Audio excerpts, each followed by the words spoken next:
नमस्कार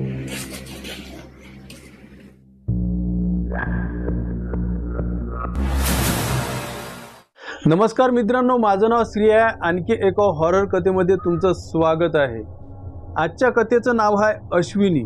तर मित्रांनो, अश्विनी सोबत खूप अशा अनामिक घटना घडत होत्या आणि त्यातच तिचा मृत्यू देखील झाला. आता तिच्यासोबत असं काय घडलं होतं हे सगळं काहीच तुम्हाला मी सविस्तरपणे ह्या कथेमध्ये सांगणार आहोत. मित्रांनो, ही कथा खरंच खूप भयंकर आहे. चला तर मग आपण या हॉरर कथेला सुरुवात करू. आशू केव्हाची तळमळत होती, कारण तहानेने तिचा जीव कासावीस झाला होता. बाजूच्या टेबलवरील पाण्याची बॉटल कधीच खाली झाली होती, पण एकटीने उठून किचनमध्ये जायची तिची हिंमत होत नव्हती. अम्मा, ए अम्मा, तिने 2 वेळा हाक मारून पाहिलं, पण सुजाता म्हणजे तिची आई गाठ झोपेत होती. घशाची कोरड तिला सहन झाली नाही, तेव्हा नाईलाजाने आशूला उठावं लागलं. तिने साईड लॅम्प लावून एकवार आजूबाजूचा अंदाज घेतला. सगळं ठीक आहे याची खात्री करून दबक्या पावलांनी ती बेडरूममधून बाहेर आली. स्ट्रीट लाईटमुळे हॉलमध्ये बऱ्यापैकी उजेड होता. किचनमध्ये येताना पुढच्या बेडरूमकडे तिची साहजिकच नजर गेली. तिथे भयान शांतता होती. किचनमधला लाईट लावून तिने फ्रीज उघडला आणि थंड पाणी घटाघट पिऊन घेतलं. तेव्हा कुठे तिला थोडं बरं वाटलं. पुढच्या सिटिंग वेळी डॉक्टर अंकलना सांगायला हवं औषध चेंज करा म्हणून. खूप तहान होते एवढी थंडी असूनही, असा विचार करून आशूने बेडरूममध्ये नेण्यासाठी एक भरलेली बॉटल घेतली. वॉशरूमला जाऊन येतो असं म्हणून आशूने बॉटल बेसिनवर ठेवली. टॉयलेटमध्ये असताना तिला बाहेर काही हालचाल जाणवली. मम्मा उठली असेल असं स्वतःला समजावत ती टॉयलेटमधून बाहेर आली. तसंच समोर तिला एक दृश्य दिसलं. एक पांढरी आकृती बेडरूममध्ये होती. तिचा चेहरा दिसत नव्हता, पण लाल निखाऱ्यासारखे डोळे तिलाच एकटक पाहत होते. तिने जोरात किंचाळी मारली आणि तिथेच बेशुद्ध पडली. त्यामध्ये किती वेळ गेला कुणास ठाऊक. आशूला काही शुद्ध नव्हती. जाग आली तेव्हा ती बेडवर होती. बाजूला मम्मा मुसमुसत होती आणि डॉक्टर सतीजित देखील चिंताग्रस्त वाटत होते. आशू बेटा, बरं वाटत आहे का आता? डॉक्टर अंकल आपुलकीने तिला विचारत होते. आशूने नजर फिरून पाहिलं. आपण अजूनही त्याच बेडरूममध्ये आहोत. जसं तिला समजलं तशीच ती पटकन घाबरून उठली. मम्मा चल आपल्या रूममध्ये जाऊ. तसं म्हणून तिघेजण त्यांच्या बेडरूममध्ये आले. आशू काय झालं? परत कसला भास झाला का तुला? सुजाताला काळजी वाटत होती लेकीची. मम्मा, तो भास नव्हता. त्या बेडरूममध्ये खरंच कुणीतरी होतं, कुणाचं तरी भूत. अजून देखील बोलताना आशू घाबरली होती. बेटा, हे सगळे मनाचे खेळ आहेत. आपण शहराच्या मध्यभागी राहतो, कुठल्या आडगावात नाही भूतकेत्यांच्या गोष्टी करायला. तुला कसला तरी स्ट्रेट आहे, त्यामुळे तुझं BP डाऊन असतं आणि एकसारखे असे भास होतात. डॉक्टर आशूची समजूत काढत होते. तू तुझ्या मम्मासोबत 2-4 दिवस बाहेर फिरून ये. हवापालट झाली की तुला बरं वाटेल. ओके, मी उद्याच आशूला घेऊन बेंगलोरला जाते. ट्रॅव्हल एजंटला फ्लाईट बुकिंग, हॉटेल वगैरे सगळी व्यवस्था करून ठेवायला सांगते. सुजाता झटपट निर्णय घेऊन मोकळी झाली. By the way sorry doctor, अशा अपरात्री तुम्हाला यावं लागलं. अहो मॅडम, सॉरी काय, हे तर माझं कर्तव्यच आहे. आशू, औषध वेळेवर घेते ना, लक्ष ठेवा. आणि फिरून आल्यावर एकदा तिला घेऊन या क्लिनिकवर चेकअपसाठी. येतो मी, असं म्हणून डॉक्टरांनी निरोप घेतला आणि सुजाताने दार लावून घेतलं. आता सकाळचे 5:30 वाजायला आले होते. आता कुठे झोप लागणार? डायरी लिहून काढू. आजकाल रेग्युलर लिहिणं होतच नाही, असं म्हणून सुजाता डायरी लिहायला बसली आणि डायरीमध्ये मनातले एक विचार ती उतरवत होती. कसं व्हायचं आपल्या एकुलते एका लेकीचं? आशूच्या शिक्षणासाठी गावचं मोठं घर बंद ठेवून शहरात आलो आणि इथे आल्यावर लगेच आशूला त्रास होऊ लागला. हे घर घेण्यात आपण घाई तर केली नाही ना?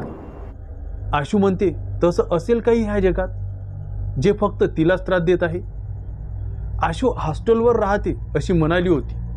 बरं झालं असतं तिथे राहिली असती तर, बरोबरच्या मैत्रिणीसोबत आनंदात राहिली असती. पण तिच्या खाण्यापिण्याची आबाळ नको म्हणून हट्टाने आपण हे घर घेतलं. तसं देखील अरुण गेल्यावर आता आशूशिवाय आपल्याला दुसरं कोण आहे, असं लिहिता लिहिता सुजाताचं मन हलकं होत गेलं. तिकडे आशू मात्र डोळे टक्क उघडे ठेवून जागी होती. डॅड गेला आणि काहीच दिवसात आपल्याला असले भास होऊ लागले. रात्री आपल्याला आसपास मम्मा व्यतिरिक्त अजूनही कोणी असल्याचं जाणवत राहतं. लाल लाल डोळ्यातून आपल्याला बघत असतं. डॉक्टर म्हणतात हे भास आहेत. खरंच हे भास आहेत की आपल्यालाच एखादी आत्मा वगैरे दिसते? सायकोलॉजी ट्रीटमेंट देखील आपण घेतोय, जेणेकरून हे जर खरंच मनाचे खेळ असतील तर आपण बाहेर पडू यातून. पण इतक्या महिन्यात काहीच फरक पडला नाही. आठवड्यात किमान एकदा तरी आपल्याला असलं काही समोर येतच. आशू डोळे मिटून असा विचार करत होती. ठरल्यासारखं आशू आणि सुजाता बेंगलोरला आली. 2-3 दिवसात तिला फ्रेश वाटायला लागलं.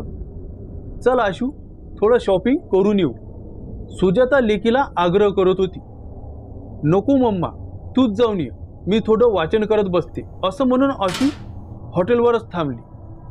साधारण 1-1.5 तास गेला असेल. रूमच्या दरवाजावर कुणीतरी बेल वाजवली. मम्मा एवढ्या लवकर कशी आली, असं म्हणून आशू दार उघडायला गेली. जसं तिने दरवाजा उघडला तसंच तिच्या समोर पुन्हा तीच पांढरी आकृती लाल डोळ्यातून अंगार फेकत तिच्याकडे बघत होती. एवढ्या लांब असं अनपेक्षित दिसेल असं अजिबात तिला वाटलं नव्हतं. तशीच एक मोठी किंचाळी हॉटेलमध्ये घुमली आणि आशू जागेवरच कोसळली. बेंगलोरला आशूसोबत हवापालट करायला म्हणून गेलेली सुजाता येताना मात्र एकटीच परतली. आधी नवरा गेला आणि पाठोपाठ आशू पण गेली. वारंवार होणाऱ्या भासामुळे अगोदरच आशूचं मन कमजोर झालं होतं. इतके दिवस घरात होणारे भास अशा थंड हवेच्या ठिकाणी दचकवतील याची आशूला अजिबात अपेक्षा नव्हती. त्यामुळे ती जागच्या जागी हृदयक्रिया बंद पडून मरण पावली. तिचे दिवसभर रीतसर पार पाडले. सांत्वनासाठी येणारी गर्दी हळूहळू कमी होत गेली. आता घरात केवळ सुजाता आणि भयान एकांत. मध्ये काही असाच काळ गेला. एका रात्री ती या कुशीवरून त्या कुशीवर तळमळत होती. काल पार्टीमध्ये जरा जास्तच खाणंपिणं झालं बहुतेक, म्हणून छातीत जळजळ होते. थोडं थंड दूध पिऊ, असं म्हणून ती उठून बसली. तिने मोबाईलमध्ये बघितलं तर रात्रीचे 2 वाजले होते. सुजाता किचनमध्ये आली. एक थंड झुडूक आपल्याला स्पर्श करून गेल्याचं तिला जाणवलं. तिचं अंग शहारलं. थंडीमुळे की कसल्याशा भीतीमुळे ते तिलाच ठाऊक. फ्रीजमधलं थंड दूध पेल्यावर तिला थोडं बरं वाटलं. ती बेडरूमकडे वळली आणि अचानक आशू तिच्या समोर आली. आशूचे भेदक डोळे सुजाताचा वेध घेत होते. सुजाता गर्भगडीत झाली. घाबरून तिच्या हृदयात एक कळ उठली आणि ती जागीच कोसळली. 4 दिवस झाले तिच्या घराबाहेर पेपर, दुधाच्या पिशव्या तशाच होत्या. एवढ्या दिवसात सुजाता दिसली सुद्धा नाही. घरकाम करायला येणारी बाई रोज बेल वाजवून परत जात होती. कशाची तरी दुर्गंधी येत होती त्या मजल्यावर. शेजारच्या लोकांना संशय येऊ लागला, म्हणून त्यांनी पोलिसांना बोलावलं. दार फोडून आत आल्यावर दिसलं की सुजाता हॉलमध्ये पडली होती. तिचे डोळे भीतीमुळे उघडे होते. बाकी संशयास्पद असं काही नव्हतं. मात्र त्या रात्री झोपताना सुजाताने लिहून ठेवलेली डायरीचे पानं बेडरूममध्ये फडफडत होती आणि त्यात असं लिहिलं होतं की फायनली आज सगळं इस्टेट आपल्या नावावर झाली. ह्याच इस्टेटसाठी तर मी त्या आजारी अरुणसोबत लग्न केलं होतं. त्याच्या मुलीला म्हणजे आशूला स्वीकारलं. पण मरण्याआधी अरुणने सगळी संपत्ती मुलीच्या नावाने करून ठेवली होती. आणि आपल्या वाट्याला काय आलं? आशूची केअरटेकर म्हणून महिन्याला ठराविक रक्कम. शेवटी नाईलाजाने आशूला संपवावं लागलं. काही पैशाच्या मोबदल्यात आपला कॉलेज मित्र डॉक्टर सत्यजित मदतीला तयार झाला. रात्री अपरात्री तोच भूत बनून आशूला घाबरवत होता आणि प्लॅनप्रमाणे खरंच एक दिवस आशू भूताच्या भीतीला बळी पडली. आज आपलं स्वप्न पूर्ण झालं. सुजाताने नकळत आपल्या गुन्ह्याची कबुली लिहून ठेवली होती. मात्र आशूसाठी सुजाताने जो गट्टा खोदून ठेवला होता त्यात शेवटी ती देखील गाडली गेली. तर मित्रांनो, अशा तऱ्हेने ह्या कथेचा शेवट झाला. तुम्हाला जर ही कथा आवडली असेल, ह्या कथेला एक लाईक करा, कमेंट करा, शेअर करा आणि तुम्ही जर माझ्या चॅनलवर नवीन असाल तर माझ्या चॅनलला सबस्क्राईब करा, मला सपोर्ट करा. चला तर भेटू आपण नवीन अशाच एका हॉरर कथेमध्ये.